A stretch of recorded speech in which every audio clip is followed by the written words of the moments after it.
बदला पुराने समय की बात है। एक शांत और खूबसूरत गांव था जिसका नाम था शांतिपुर। इस गांव में लोग एक दूसरे के प्रति सहिष्णु, दयालु और सहयोगी थे। यह गांव अपने आप में एक मिसाल था, जहां लोग प्यार और भाईचारे के साथ रहते थे। गांव के चारों ओर हरे भरे खेत, ऊंचे पेड़ और नदी की शीतल धारा बहती थी। यहाँ के लोग खेतीबाड़ी से अपना जीवन यापन करते थे और हर साल अच्छी फसल होती थी। इस गांव में एक आदमी रहता था जिसका नाम था वीरेंद्र। वीरेंद्र गांव का सबसे प्रभावशाली व्यक्ति था और उसे अपनी बुद्धिमत्ता और ईमानदारी के लिए जाना जाता था। वीरेंद्र का परिवार पीढ़ियों से इस गांव में रह रहा था। वह गांव के एक बड़े जमींदार परिवार से था और गांव की हर समस्या में उसकी राय का महत्व था। वीरेंद्र का स्वभाव बहुत दयालु था, लेकिन उसके मन में एक गहरी चोट थी जिसे वह किसी से साझा नहीं करता था। जब वह छोटा था तब उसके पिता की एक धोखेबाज व्यक्ति ने हत्या कर दी थी। उस समय वीरेंद्र बहुत छोटा था और उसके मन में बदले की आग जलने लगी थी। उसने कसम खाई थी कि वह अपने पिता की मौत का बदला जरूर लेगा। समय बीता और वीरेंद्र बड़ा हुआ। अब वह गांव के प्रतिष्ठित व्यक्तियों में से एक था, लेकिन उसकी आंखों में अब भी उस धोखेबाज के प्रति क्रोध झलकता था जिसने उसके पिता को मारा था। उस व्यक्ति का नाम था रघुनाथ। रघुनाथ एक धूर्त और चालाक व्यक्ति था जो हमेशा अपने लाभ के लिए लोगों को धोखा देता था। उसकी वजह से गांव में कई लोगों की जिंदगियां बर्बाद हो चुकी थीं, लेकिन किसी ने कभी उसका सामना करने की हिम्मत नहीं की। वीरेंद्र को यह बात लगातार परेशान करती थी कि उसकी पिता की मौत के बाद भी रघुनाथ आराम से जी रहा था। एक दिन वीरेंद्र ने ठान लिया कि अब और इंतजार नहीं करेगा। उसने अपने दिल में वर्षों से दबी हुई बदले की भावना को बाहर निकालने का फैसला किया। उसने योजना बनाई कि वह रघुनाथ को उस दर्द का एहसास कराएगा जिसे उसने अपने पिता की मौत के बाद झेला था। लेकिन वीरेंद्र यह भी जानता था कि अगर उसने सीधा रघुनाथ को नुकसान पहुंचाया तो इसका परिणाम और भी खराब हो सकता है। इसलिए उसने चालाकी से काम लेने का निर्णय लिया। वीरेंद्र ने रघुनाथ के खिलाफ साजिश रचने के लिए गांव के कुछ लोगों को अपने पक्ष में कर लिया जो पहले से ही रघुनाथ के धोखे से परेशान थे। उसने रघुनाथ के खिलाफ सबूत इकट्ठा करने शुरू किए।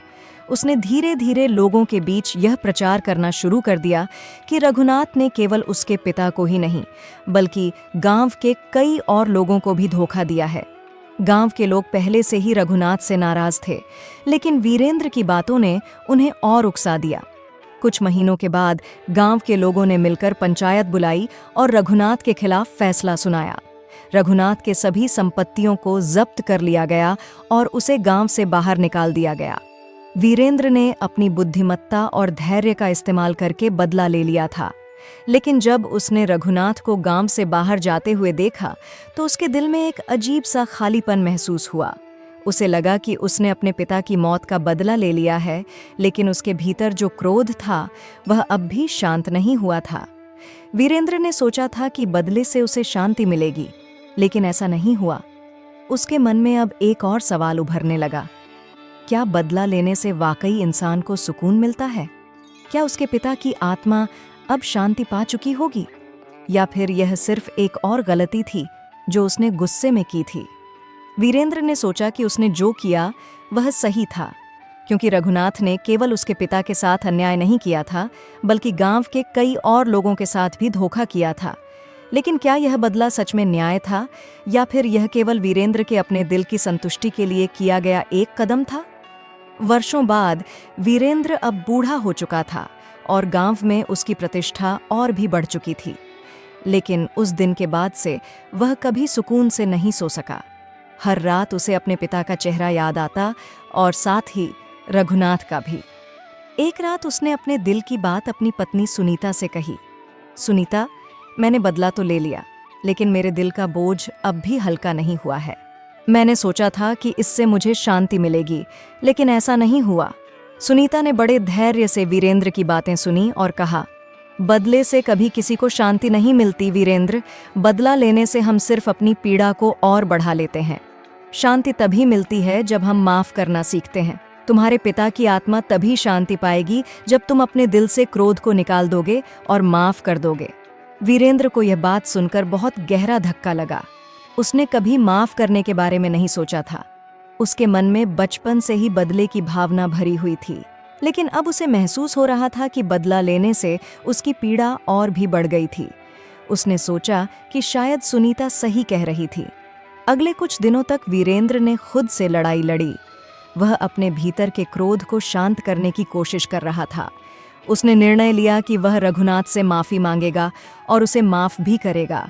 यह फैसला लेना उसके लिए बहुत कठिन था, लेकिन उसने सोचा कि यही एकमात्र तरीका है जिससे उसे और उसके पिता की आत्मा को शांति मिल सकेगी।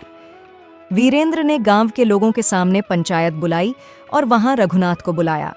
रघुनाथ, जो अब गांव के बाहर एक छोटे से गांव में रह रहा था, यह सुनकर बहुत आश्चर्यचकित हुआ।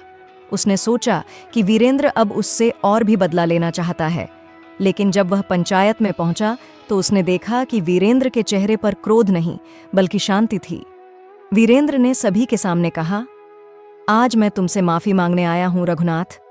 मैंने बदला लिया, लेकिन उससे मुझे कोई शांति नहीं मिली। मैंने सोचा था कि इससे मेरे दिल की पीड़ा कम होगी, लेकिन ऐसा नहीं हुआ। मैं तुमसे माफी मांगता हूं और तुम्हें माफ भी करता हूं। यह सुनकर रघुनाथ स्तब्ध रह गया। वह यह सोच भी नहीं सकता था कि वीरेंद्र कभी उसे माफ करेगा। रघुनाथ के आंखों में आंसू आ गए। उसने कहा, वीरेंद्र, तुमने जो किया वह मुझसे बेहतर था। मैंने तुम्हारे साथ अन्याय किया, तुम्हारे पिता के साथ भी, और मैं इसके लिए शर्मिंदा हूं। तुमने मुझसे बदला लेने का अधिकार पाया था, लेकिन तुमने माफी का रास्ता चुना। उस दिन के बाद वीरेंद्र के मन से बदले की भावना हमेशा के लिए चली गई। उसने सीखा कि बदले से कभी किसी को शांति नहीं मिलती। माफी और दया ही असली शांति का मार्ग है। गांव के लोगों ने वीरेंद्र के इस निर्णय को सराहा और उसकी बुद्धिमत्ता का आदर किया। गांव में फिर से शांति और भाईचारा लौट आया। इस कथा का संदेश यह है कि बदला कभी किसी समस्या का समाधान नहीं होता। बदले की भावना हमारे भीतर क्रोध और घृणा को जन्म देती है, जो अंत में हमें ही नुकसान पहुंचाती है। जीवन में शांति और संतोष पाने का एकमात्र तरीका माफी और दया है। जो लोग माफ करना जानते हैं वही असली विजेता होते हैं।